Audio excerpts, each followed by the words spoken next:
So can you tell us a bit about each of your characters on Sweetbitter? Yes, Yes. I think. I play a character called Jake, who's the bartender in a restaurant that our protagonist, Tess, arrives to work in. And yeah, I think at the kind of the early stages of the show, he's a kind of mysterious observer. And my character is Will, that trains Tess in her first week of training at the restaurant. Okay, can you make a case for why we should root for each of your characters, since you're the two love interests in the series? Well, Go for it. I can't. you know,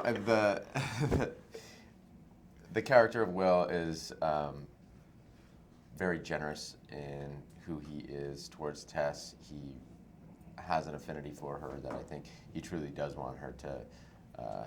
He gets disappointed by the fact that she does not reciprocate the same feelings for Will, but he does support her nonetheless, and he is somebody that has a pretty generous spirit and an optimistic view of the world that things will work out, and so I think he's a pretty easy guy to root for.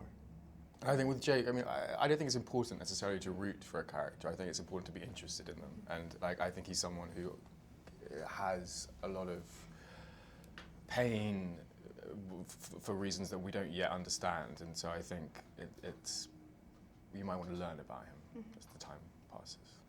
Yeah, Jake is definitely a mysterious character, and I know throughout the season we sort of get glimpses of his past and his relationship with Simone, and I was wondering if you could speak a little bit about Jake's relationship with Simone and that sort of strange relationship. Well, I mean, what was exciting about doing this is that, you know, because we were working with the writer, Stephanie Danler, like we had a lot of insight into what had happened in these characters' lives before and what was going to happen.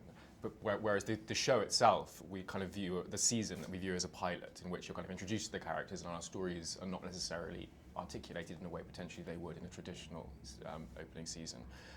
And so I don't want to say too much about the reality of their relationship, but it was really exciting to be able to play the subtleties of their connection and know that when I look at her in a certain way, I know exactly why I'm looking at her, even if the audience doesn't. So you both have like you're fully aware of the backstories of each of your characters. Yeah, well, I mean, I am. I mean, I made it up.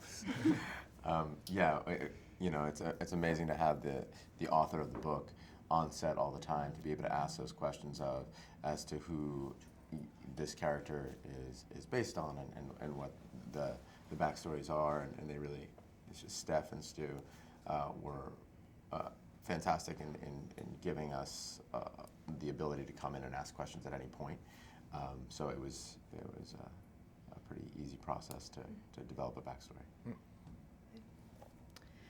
What was the most unusual thing you've ever ordered at a restaurant? Wow, I mean, I tend to go for unusual things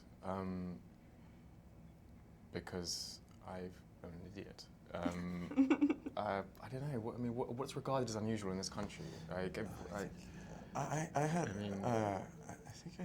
a good sausage. I mean, what are they called? Oysters? No. It's like testicles. Testicles. I once ordered Yeah, at I've a had restaurant. testicles. Yeah. Yeah, that's a pretty odd thing to eat. Yeah. Soft. Delicious. Round.